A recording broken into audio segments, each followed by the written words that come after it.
Very good morning, children.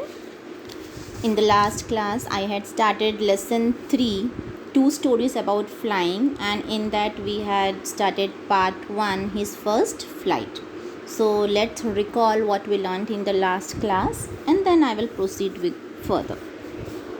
So, we came to know that there was a young seagull who was quite grown up now with his two brothers and a little sister and his parents. He used to stay there near the ledge, and his brothers and sister had already learned how to fly by imitating their parents. They would simply run to the brink of the ledge, flap their wings, and they fly away. But the young seagull was very much afraid to fly. He was filled with terror whenever he came to the brim of the ledge. He felt sure that if he tried to fly, he would fall into the sea below. So instead of trying to fly, he would run back to his hole on the ledge. The seagull's parents did all the efforts to encourage him into flying on his own, but the poor seagull was scared and he refused to make any effort. They even tried to make him understand that he would starve on the ledge, but still it didn't work. And in order to teach him a lesson, the family flew from the place, leaving him alone. And 24 hours passed. The seagull had not eaten anything since then. Now he began to feel very hungry.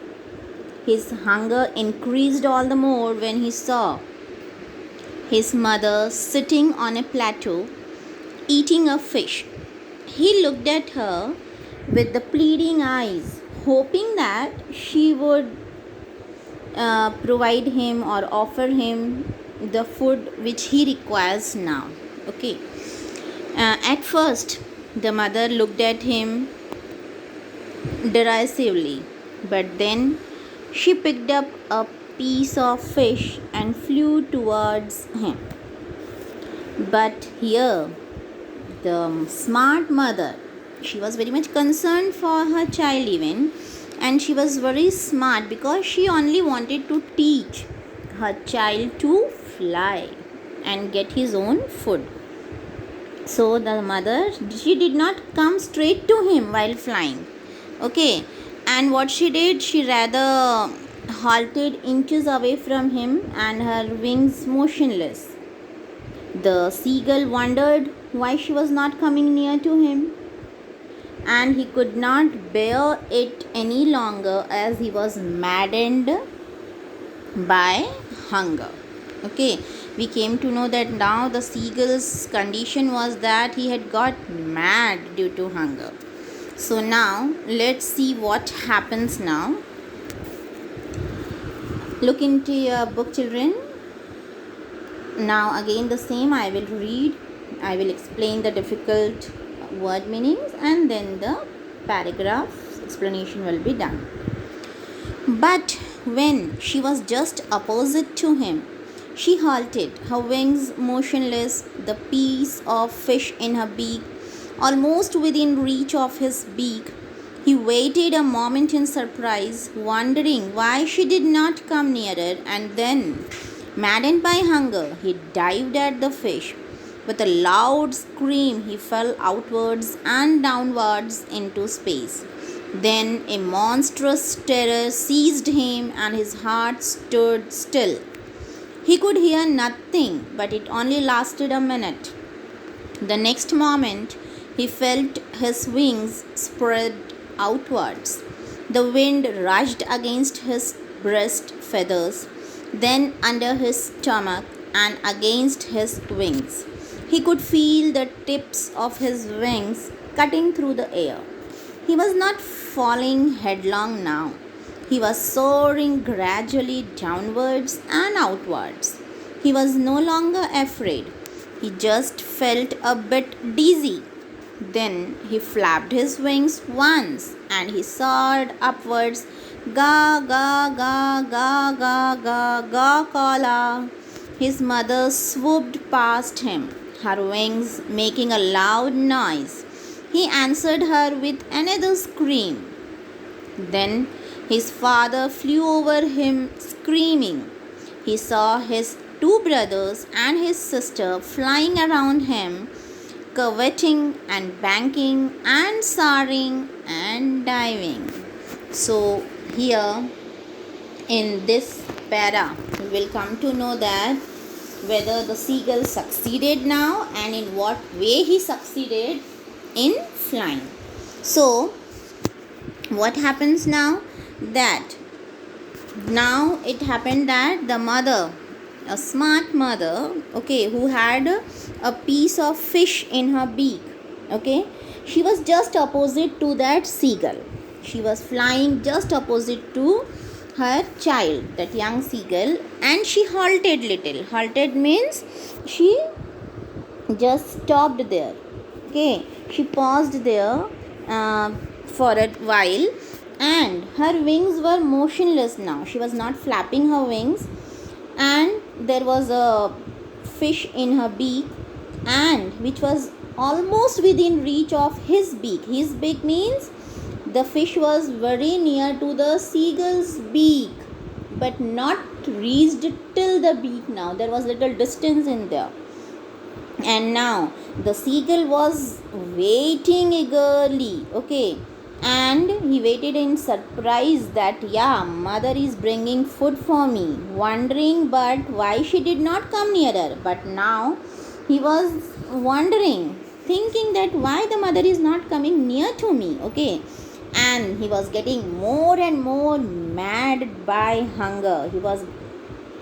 getting maddened by hunger, and because of that hunger, what he did at last, he dived at the fish, okay, and at last he couldn't stop himself. He plunged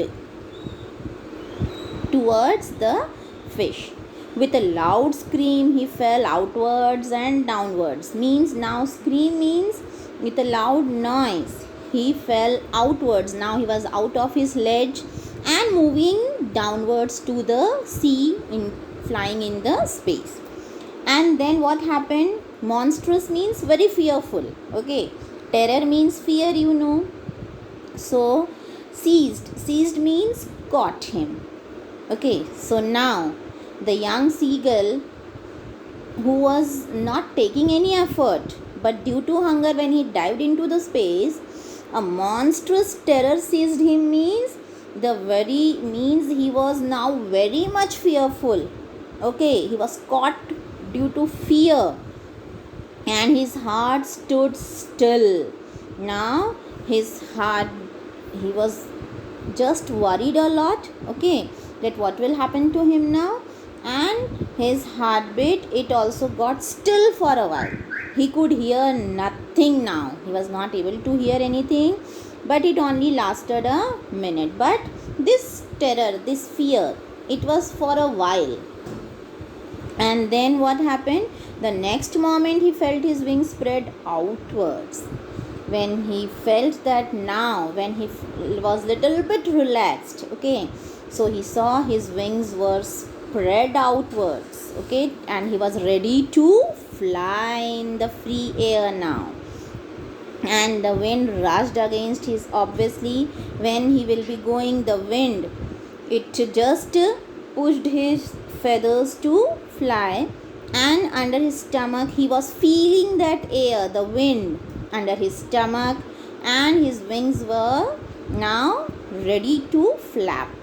He could even feel the tips of his wings cutting through the air. Tips means the top part of his wings. They were just crossing and passing through the air very smoothly now. And he was no longer afraid now. Okay, he was not falling headlong now. Headlong means head downwards. Now his head was not going downwards, but he was now able to move up and fly up in the air. Okay, so he was soaring gradually. Soaring means flying upwards. Soar means to fly upwards. So now he was flying upwards. Gradually means slowly he was moving upwards in the sky. Okay, then again downwards, and even he was outwards. The wings, they were helping him a lot to fly very freely in the sky, and he was not at all afraid. He felt little bit dizzy. Dizzy means confused. Okay, then what happened? He flapped his wings once and he soared upwards. Little bit he was confused that where to go, how to move, but then again he started moving his wings up and down, and he soared. Soared means moved upwards in the sky. And this was the expression given over there, very happy expression, ga ga ga. He was feeling so happy now that he was able to fly up in the sky. Ga ka la, his mother's just swooped past him. Swooped means pounced. Okay, she also just came upwards in the sky, okay, along with her child now, making a loud noise. She was also very happy, and that's why she was also making loud noise and started flying along with her child. He answered her with another scream. Okay, means the mother here was appreciating the child, praising the young seagull by saying ga kala, means yeah, you can do it, you should go up. And he also answered with his another scream. He also started screaming, making sound, and he was answering to his mother. Seeing this, his father also flew over him screaming. The father also was very happy seeing the child flying in the sky, and he also started making sound. That was the sound to show their happiness now. Okay, and not only mother and father, but even his two brothers and his sister, they started flying around him, curveting. What is this curveting, children? Leaping like a horse, given over there. Okay, means it is an action showed here, how the horse leaps towards something. So here they too were coming towards the seagull, who his brothers and sister, and banking. Banking means flying with one wing higher than the other. Means they were so happy and excited to see their brother, okay, to fly, that they were flying with one wing higher than the other. And soaring and diving. Soaring means, again I told you, to fly upward, and then to dive means again to plunge, come downward. So all these movements are being shown. Okay, means now the young seagull had learnt fully, completely, all the ways to move upwards, downwards, outwards, okay, to fly. So all the members of his family, they were supporting him a lot, flying around him, and so that he could not feel alone and should get courage to fly up in the sky. Coming to the next para. Then he completely forgot that he had not always been able to fly, and commended himself to dive and soar and curve, shrieking shrilly. Here the young seagull also was too much excited and happy, okay, that he even forgot that he was not knowing even to fly. He couldn't recognize here that he was not able to fly. And commended. Commended means to praise, to appreciate himself, okay, to dive. Now he just praised himself for what? That he was able to dive, to plunge into the sea. And soar means again to fly upward and to take the curves, shrieking shrilly. Shrieking means to make noise, okay. Shrilly means sharply. He was making sharp noises because this shows his excitement, and now he was not at all fearful. He was near the sea now, flying straight over it, facing straight out over the ocean. He saw a vast green sea beneath him with little ridges moving over it, and he turned his beak sideways and cawed amusedly. So what happened now? Now young seagull, he was now very near to the sea. Okay, and he was flying straight over it. Once it was the situation when he was not even having the courage to see downwards down the sea, because he was very much fearful that time. But now he was facing straight over that ocean. He was facing the ocean, and what he saw? Down he saw the vast green sea beneath him. Below him, okay, with little ridges. Ridges means the wavy edges, okay, the waves, the edges where you can see the waves, okay, and he could see the waves moving over the edges, and even he started turning his beak sideways and cawed means the how they make the cawing sound, caw. Likewise he was making the sound amusedly means very happily, okay. Next, his parents and his brothers and sister had landed on this green flooring ahead of him. They were beckoning to him, calling shrilly. He dropped his legs to stand on the green sea. His legs sank into it. He screamed with fright and attempted to rise again, flapping his wings. But he was tired and weak with hunger, and he could not rise. Exhausted by the strange exercise, his feet sank into the green sea, and then his belly touched it, and he sank no farther. He was floating on it, and around him his family was screaming, praising him, and their beaks were offering him scraps of dogfish. He has made his first flight. So now what happens here? That now he was just very near to the sea, okay, surface of the sea, and he could see the green sea below him, and the waves were seen to him. Now his parents and his brothers had already landed over there, okay, on that surface of the sea, okay, floating ahead of him, and they were beckoning means signaling. They were giving the signals that you also come down here near the sea. Calling shrilly, sharply they were calling him. So he too, the seagull who was flying near the sea, he dropped his legs, he came down, and he was trying to stand on that green sea.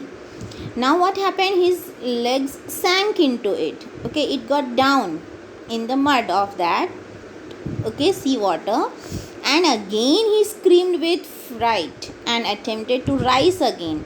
Now what happened? This was the first time, okay, that he had flight upwards in the sky, and he was asked to come on the surface of the sea, and obviously it won't be the plain surface, it was muddy, okay. So when he dropped his legs, when he came and stood on the green sea, his legs it got sank in it, okay, and he again screamed means made a sound, fearful sound, and he just again started trying to rise again by moving his wings, but he couldn't do so because he was too much tired now by flying up high in the sky, and he was already weak because of hunger. He had not eaten anything from last 24 hours one day, so he was not able to rise again. He was fully exhausted means tired over here by the strange exercise. What exercise he did? Of moving up and coming down, and all the movements that he was taking, okay, in the sky when he took his first flight. Now his feet it sank, okay, it got just stuck down into the green sea, and then he could feel even his belly means the abdomen, it was touching the sea water, and he sank no farther. But now he was not getting more down and down. That was the last. His abdomen had touched the sea water, and now he was able to swim on that water, okay. Instead of getting sinked, he was swimming, floating on it. and around him his family was screaming. So now this was the last trick that he had to learn, how to come down, okay, and to manage even in the water.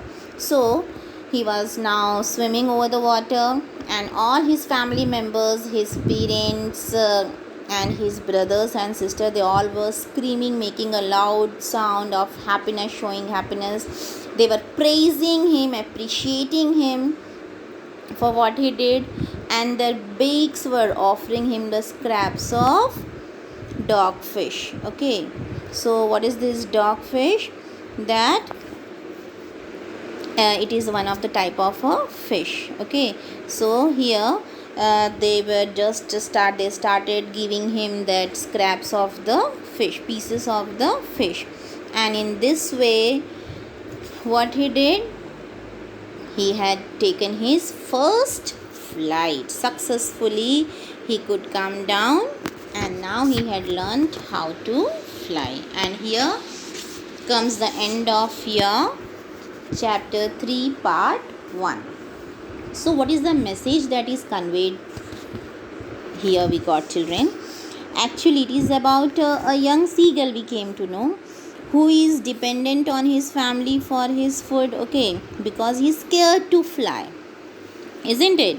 But this story, it conveys the message that we must dare and act if we want to succeed in life. See, unless you will dare to do anything, you would take anything in action, you won't be able to do that further. So you must have the daring capacity, you must have self confidence, okay, you must muster up the courage if you want to succeed in life, okay, and you have to make your own path to success, isn't it? So the success can be achieved with brain and muscles both. Obviously you need the brain, but that should be done as an action.